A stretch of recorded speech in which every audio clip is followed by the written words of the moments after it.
Assalamualaikum warahmatullahi wabarakatuh. Alhamdulillahi rabbil alamin. Wassalatu wassalamu ala asrofil anbiya'i wal mursalin Sayyidina wa maulana Muhammadin wa ala alihi wa sahbihi ajmain. Amma ba'du. Pertama-tama, marilah kita memanjatkan rasa syukur kita kepada Allah Subhanahu wa Ta'ala yang telah melimpahkan rahmat, taufik dan hidayahnya kepada kita semua sehingga kita dapat bertemu bermanja di tempat yang berbahagia ini. Selanjutnya, sholawat dan salam kita haturkan kepada junjungan kita, yakni Nabi Muhammad SAW, yang telah menunjukkan umat manusia dalam alam kegelapan menuju ke alam yang terang benderang penuh dengan cahaya iman. Dalam kesempatan ini, insya Allah saya akan sedikit menguraikan tentang keutamaan membaca Al-Quran. Al-Quran diturunkan untuk dibaca oleh setiap orang muslim, direnungkan dan dipahami maknanya. Perintahnya kemudian diamalkan sehingga menjadi hujjah di hadapan Tuhannya dan pemberi syafaat atau pembelah baginya pada hari kiamat. Allah Subhanahu wa Ta'ala telah menjamin bagi siapa yang membaca Al-Quran, mengamalkan isi kandungannya, tidak akan celaka di akhir dengan firman-Nya, "Famanittaba'a hudaya fala yadillu wa la yashqa." Artinya, barang siapa mengikuti petunjukku, ia tidak akan sesat dan tidak akan celaka. Surat Toha ayat 123. Selanjutnya, saya akan menyebutkan beberapa hikmah dan keajaiban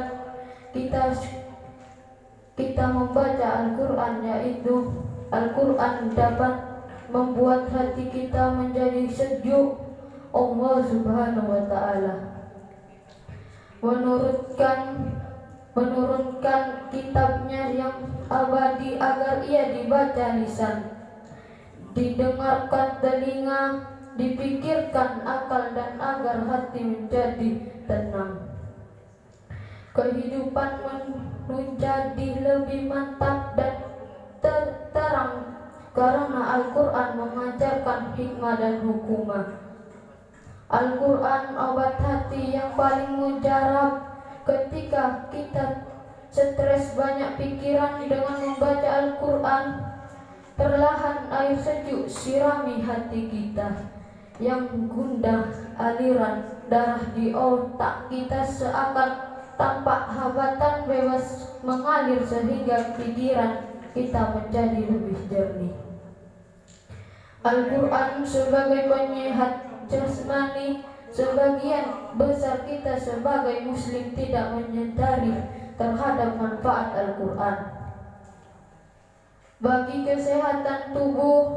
Ketika mata kita menatap baris-baris ayat Al-Quran, saat itu pula kinerja retina kita menjadi lebih ekstra kuat dan tajam. Apalagi kita sangat menyahati heran orang yang sering membaca Al-Quran, matanya lebih sehat ketimbang orang yang sering membaca buku. Allah Subhanahu wa Ta'ala berfirman dalam surat Isra ayat 82, yaitu, "Wa nunazzalu minal Qur'ani ma huwa shifaa'u wa rahmatul lil mu'minin." Artinya, kami menurunkan ayat Al-Quran yang mengandung obat dan rahmat untuk orang-orang yang beriman. Sehubungan dengan itu, kita sebagai umat manusia yang telah dibekali dengan kitab suci Al-Quran sebagai pedoman hidup. Karena dengan Al-Quran itulah kita mendapat petunjuk menuju ke jalan yang lurus dan benar, jalan yang diridhoi, dan jalan yang dapat menghantarkan manusia mencapai kebahagiaan yang hakiki di dunia dan di akhirat. Akhirnya, marilah kita mengungkapkan Al-Quran dengan cara membacanya, mengajinya, menghayatinya, dan mengamalkannya. Mudah-mudahan kita mendapat hidayah dan taufik Allah Subhanahu wa Ta'ala. Amin amin ya rabbal alamin. Cukup sekian dari saya. Wallahu wal muwaffiq ila aqwamit thoriq. Assalamualaikum warahmatullahi wabarakatuh.